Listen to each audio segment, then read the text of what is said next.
ಈ ಕಾರ್ಯಕ್ರಮ ಇನ್ವಿಟೇಷನ್ ನೋಡಿಬಿಟ್ರೆ ಆಹ್ವಾನ ಪತ್ರಿಕೆಯೊಳಗೆ ಬಹುದೊಡ್ಡ ಕಾರ್ಯಕ್ರಮಗಳನ್ನು ಹಾಕ್ಕೊಂಡಿದ್ದಾರೆ.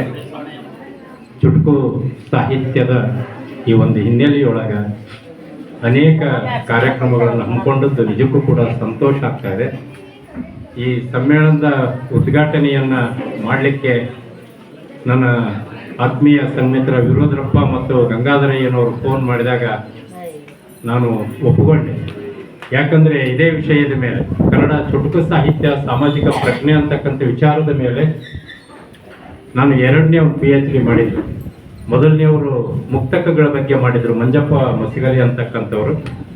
ನಾನು ಎರಡನೇವನು ಅದೇ. ಹಂಪಿ ವಿಶ್ವವಿದ್ಯಾಲಯದಲ್ಲಿ PhD ಮಾಡುವಾಗ ಕೆಲವರು ಮೂಗು ಮುರಿದ್ರು, ಏನಿದೆ ಇದ್ರಾಗ ಸಾಹಿತ್ಯ, ಏನಿದ್ರಾಗಿದೆ ಮಣ್ಣು ಅಂತಕ್ಕಂಥದ್ದನ್ನು ಹೇಳಿದರು. ನಿಜವಾಗಲೂ ಇವತ್ತು ಈ ಚುಟುಕು ಸಾಹಿತಿ ಕವಿ ವರ್ಗರು ಬೆಳೆದಿರ್ತಕ್ಕಂಥದ್ದನ್ನು ನೋಡಿದರೆ ಅವರು ಅವಲೋಕನ ಮಾಡಿಕೊಳ್ಬೇಕಾಗಿದೆ. ಸಾಕಷ್ಟು ವಿಚಾರಗಳನ್ನು ಇಟ್ಟುಕೊಂಡು ಪ್ರಾಚೀನ ಸಾಹಿತ್ಯದಿಂದ ಹಿಡಿದು ಆಧುನಿಕ ಸಾಹಿತ್ಯದವರೆಗೆ ಅನೇಕ ಚುಟುಕು ಪರಂಪರೆನೇ ಬೆಳೆದು ಬಂದಿರತಕ್ಕಂಥ ಒಂದು ಇದಿದೆ. ಸಾಮಾನ್ಯವಾಗಿ ದಾವಣಗೆರೆ ಜಿಲ್ಲಾದ್ಯಂತ ಅನೇಕ ಎಲ್ಲ ತಾಲೂಕುಗಳಲ್ಲಿ ನಿರಂತರವಾಗಿ ಕಾರ್ಯಕ್ರಮ ನಡೀತಾ ಇದ್ದಾವೆ. ಈ ಹಿಂದೆ ಗುಂಡಗಟ್ಟಿ ರಾಜಶೇಖರ್, ಶಿವಯೋಗಿ ಹಿರೇಮಠರು, ವಿರೋಧರಪ್ಪ ಮತ್ತು ತಾರೇಶ್ರವರು, ಎಲ್ಲ ಸ್ನೇಹಿತ ವರ್ಗದವರು, ನಮ್ಮ ಅಣ್ಣೇಶ್ವರವರು, ಎಲ್ಲ ಸಾಹಿತ್ಯಿಕ ವರ್ಗದವರು ಅನೇಕ ಕಾರ್ಯಕ್ರಮಗಳನ್ನು ಮಾಡ್ತಾ ಇದ್ರು.